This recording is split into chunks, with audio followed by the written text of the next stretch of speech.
Bugünkü konuğumuz gördüğünüz soba AQ903. AQ ne oğlum ya? Ben bunu nasıl söyleyeceğim şimdi? Bugünkü konuğumuz sobanın dış filtresi olan AQ903F UV.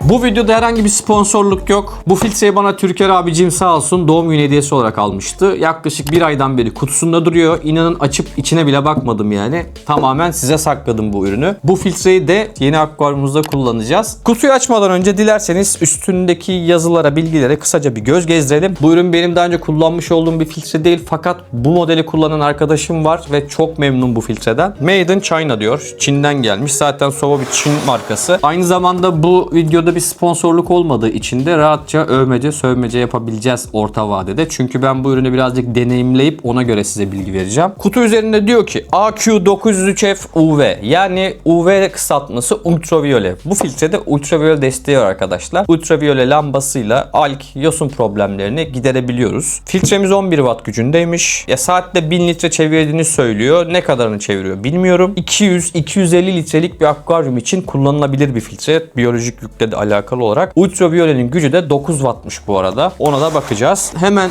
yan kısmında şurada montaj sıralamasını pozlandırıp göstermiş. Ne diyor burada? 1, 2, 3, 4 katmanlı kartuşu var. En üst kat boş olacak galiba. Ya da en üst bölmeye ince gözenekli pürgen gibi medyalarda koyabiliriz. İçerisinde UV lambası var, hortumu ve aynı zamanda yüzey emicisi de varmış. Bak bunu bilmiyordum. Bu çok güzel oldu. Açıp kapatabildiğimiz bir yüzey emicisi de var. Aynı zamanda şelale aparatı vesaire bayağı dolu dolu gelmiş yani. Kutu içeriği gerçekten dolu dolu arkadaşlar. Ama içerisinde filtre medyası var mı? İnanın bilmiyorum. Dilerseniz artık şu kutuyu patlatalım.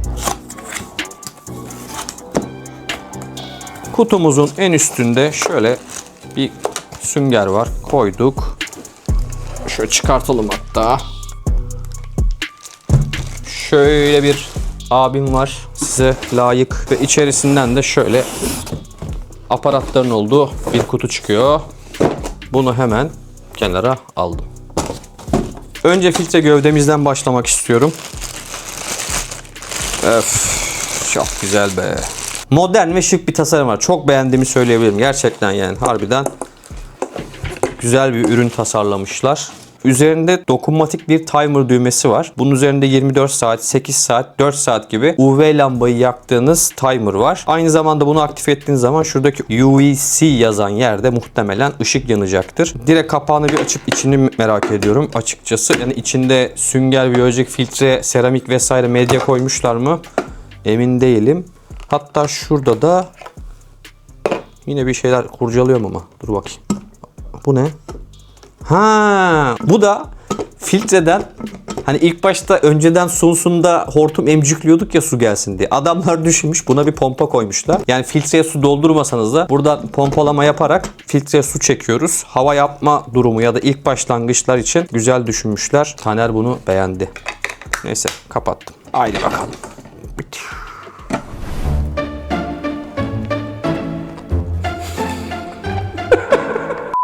Evet, filtremiz. Bir şey söyleyeceğim. Yağ mı bu? Yok. Burada bir ıslaklık var. Ama yağ gibi de değil. Bir şey var burada.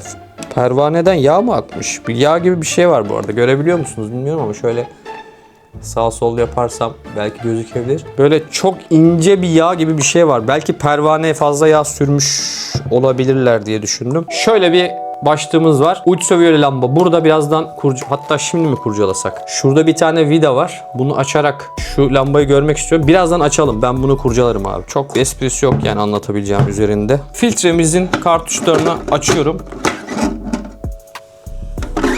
Bomboş. Şöyle bir kartuş çıktı abi. En üst kat. Ha, elyaf koymuşlar. Allah razı olsun ya. Şöyle tutma kulbu olan 3 tane gözenek var. Diğer en üstteki katman boş. Yani sadece bir kata elyaf koymuşlar. Şu iki göze biyolojik sünger koysalarmış bence daha güzel bir jest olurmuş. Ayrıca şunu da eleştirmek isterim direkt. Yani ben bu ürünü aldığım zaman Şu kovayı komple çıkartmak isterim açıkçası. Niye böyle şey yapıyorum ki? Yani şimdi temizken problem olmuyor ama mesela atıyorum 6 ay sonra ben bu filtreyi temizlemek istediğimde burası çamur çorak bayağı pis olacak. Yani bunu buradan çıkartması hoşuma gitmedi diyebilirim direkt. Hemen abi şunu da açalım. Oo bayağı büyükmüş lan şeyleri. Yüzey emicimiz, şelale yani yağmurlama aparatı, fıskiye aparatı artık ne derseniz bayağı da uzun. Bunları da inceleyeceğiz. Burada emiş ve çıkış uçları var. Burada da emiş süzgeci yani emişe taktığımız gözenekli aparat var. Çıkış uçları var. Vantuzları var. Kalite kontrolden geçtiğine dair küçük bir kağıt koymuşlar. 2025 6. ayda üretilmiş bu filtre. Bunlar dirseklerimiz. Filtrenin çıkışına girişine taktığımız şu dirsekler. Filtremize ait 2 adet de gri hortum çıkıyor. Şöyle 1 metre falan. Yani birer metrede giriş çıkış hortumu koymuşlar. Bunlar aynı zaten. Şunu da kenara aldım. 1 adet kullanım kılavuzu ama Çince yazıyor. Bakalım. Türkçe zaten koymuyorlar. Biliyorsunuz ben fıtık oluyorum bu işe. Read and follow all safety instructions, warning notice.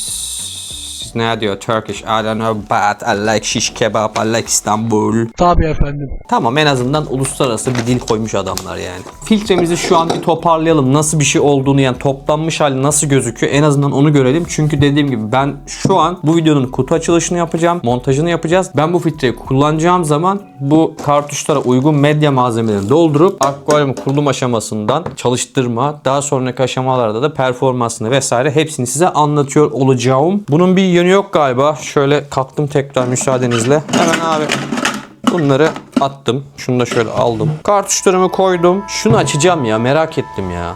Tornavidam var mı benim burada? Boyasıya Asiye tütün koydum kesiye.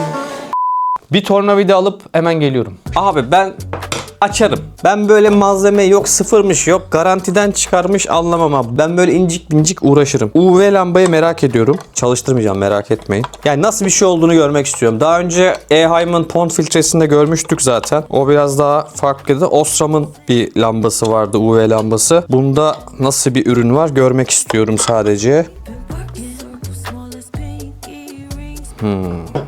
Şöyle muhafazalı, güzel, janjanlı bir UV lamba var. Bu da demin göstermiş olduğum pompa var ya o.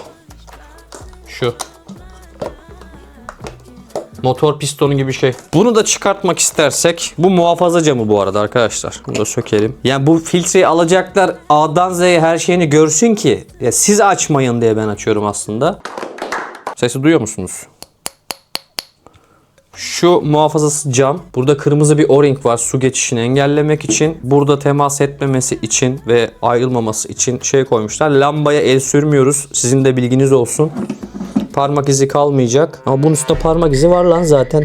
Çinli'nin parmak izi var. Bunu alıp suç mu işlesen? Zaten bu ürünler arkadaşlar fabrikadan çıkarken bir yanma sönme hani bir kalite kontrolden geçerken bunları çalıştırıyorlar. O yüzden bu tarz UV lambaların görmüş olduğunuz kısımlarında bu sarımlarında yanık beyazlık görebilirsiniz. Bu normal yani panik yapmayın eğer siz de böyle bir şey görürseniz. UVC 9 Watt 2411B modeli herhangi bir marka yazmıyor üstünde. Böyle bir lamba şöyle göstereyim tekrar.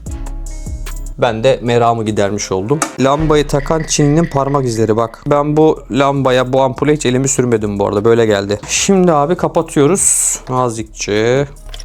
Dediğim gibi siz bu ürünü alırsanız yani bunu açıp ya nasıl bir şeydi çalışıyor muydu falan filan hele ki fişe takıp çalışıyor mu diye sakın bakmayın. Gözlerinize zarar verirsiniz bir. İkincisi de kaynak yanığı gibi gözünüzde yanma olabilir arkadaşlar. Bu işin şakası yok. Hani ben fişe takayım mor ışık çıkıyormuş falan filan sakın öyle bir şey yapmayın. Adam gibi bir kapatalım hemen. Hayat bu kadar mı? Bence değil birkaç sözüm var.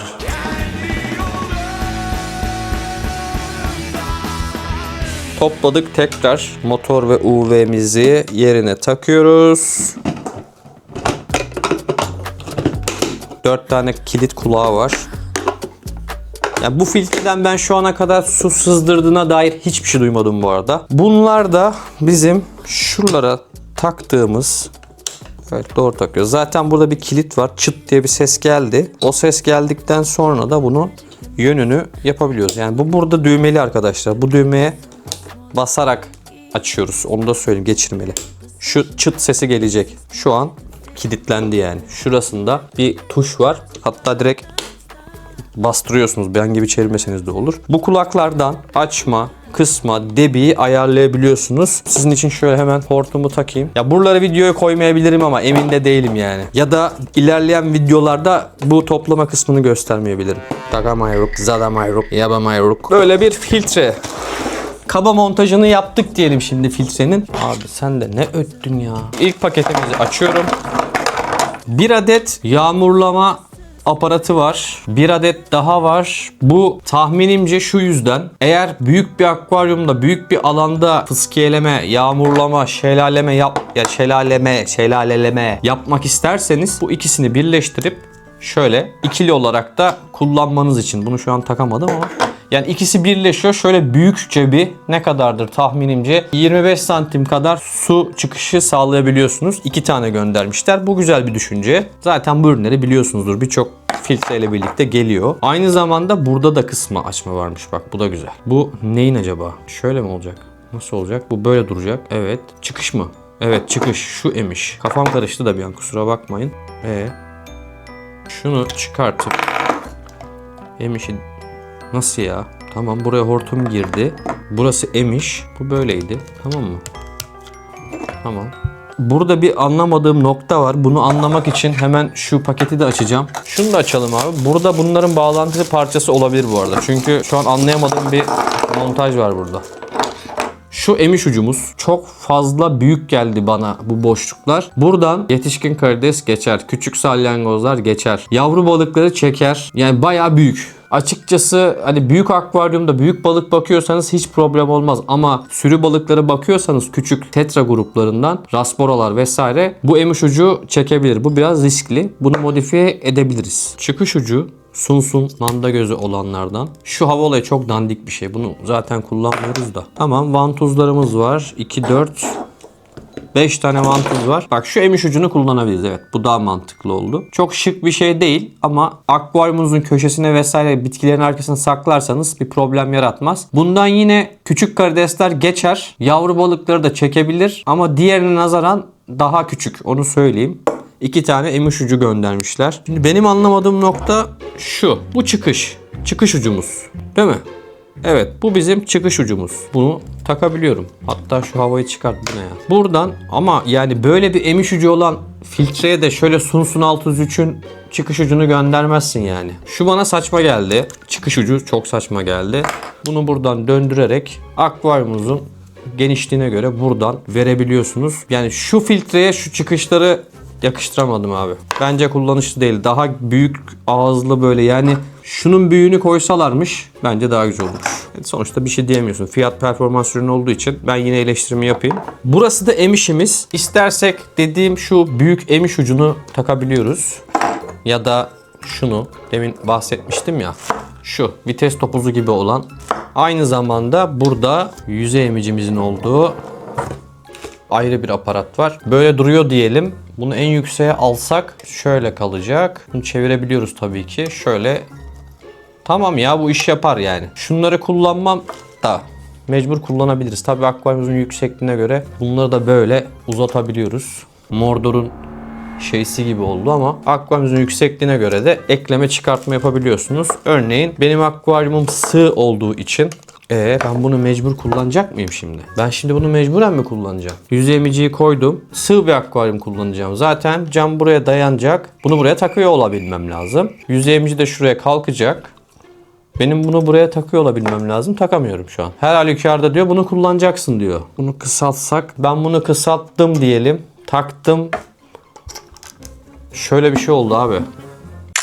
Yüzey emiciyi kullanmayacaksan problem yok gibi. Ama yüzey emici işin içine girince ortalık çarşı oluyor. Sıkıntı yaratacak gibi bize. Dur, ben şu an çözmeye çalışıyorum mevzuyu.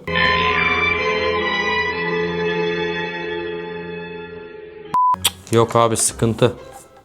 Tamam, yüzey emiciyi takmadığımızı farz edelim. Şöyle ben kısa kullanacağım. Benim akvaryum yüksekliğim 30 santimetre. Sığ bir akvaryumda kullanacağım için ölçmedim ama şu kısa boyutta ben kullanabilirim. Bunu da köşeye akvaryuma saklayacağım için şu kısım gözükmeyecek karşıdan baktığım zaman. O yüzden problem yaratmaz ama işin içine yüzey emici girdiği zaman araya bir aparat takmanız gerekiyor. Şöyle küçük bir parça. Bu da tahminimce bir 10 santim var. Bunu taktım. Yüzey emiciyi de takıyorum ve boyunu kısaltıyorum. Şöyle bir şey oluyor. Bunun ucuna emişi takamıyorum. Yani herhangi bir emiş aparatını takamıyorum. Çünkü ucu uygun değil. Ben her halükarda şu aparatı yine kullanmak zorundayım. Bunu da kullandığım zaman çok yükseliyor abi. Yani ne kadar yükseliyor? Şunun ölçüsü 40 santim var. Şimdi ben atıyorum şunu kullandığımı farz edelim. Mesela tamam, bu daha küçük.